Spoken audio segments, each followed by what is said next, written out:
Okay, go, Cindy. The slightly headier part of this. So really, the bottom line, natal charts use the ecliptic, and it shows only celestial longitude.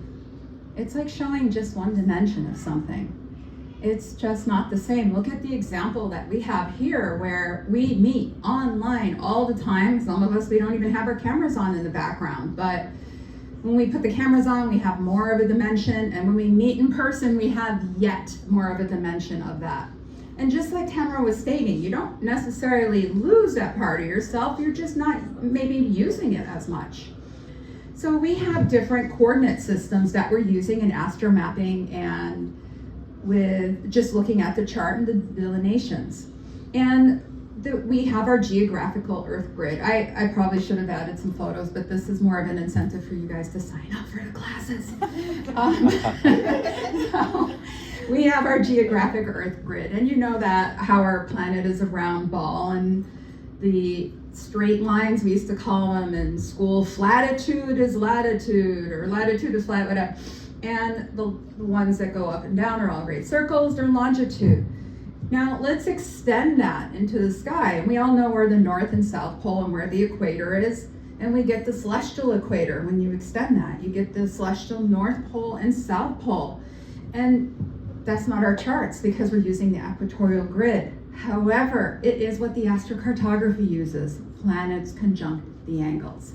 That's the missing dimension that is kind of hard to click. Now, well, until we tell you, now you're like, oh, we get it.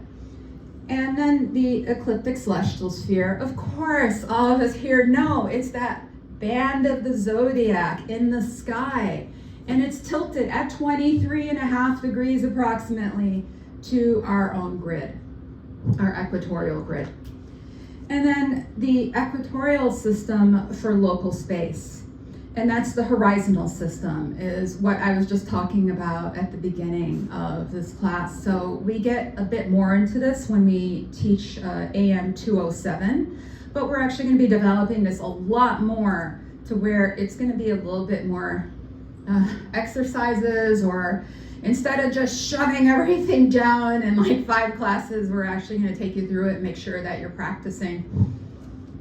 And this is a very useful tool that you guys could get. This is I got this from AstroGold. This is the points list in AstroGold.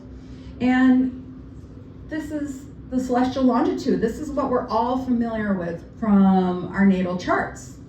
However, we should really be looking at things also like the right ascension, which is the AstroCartoGraphy, declination.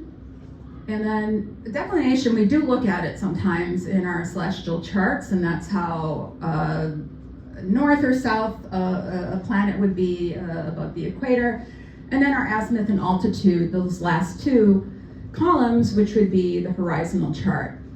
And we have to look for key points in this. For example, we could find out which planet in this whole list was the highest planet in the sky, because that would be something that would flow naturally or stand out according to the horizontal chart. Now, if I move down to, say, New Mexico or something, this would be a totally different coordinate system.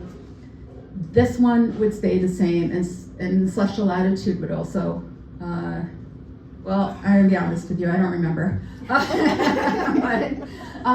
the right ascension would definitely stay the same. That's fixed. And as a matter of fact, you might want to think about it. Anybody that is born at the same moment of time, anywhere on this earth, they're going to have the same astrocartography map. So you're going to find your astrocartography twin. How is that? Ooh. Yes. And we could look at like what is the actually in this software you could click and arrange it ascending, descending, or just, the way it comes, or you could arrange it according to planet.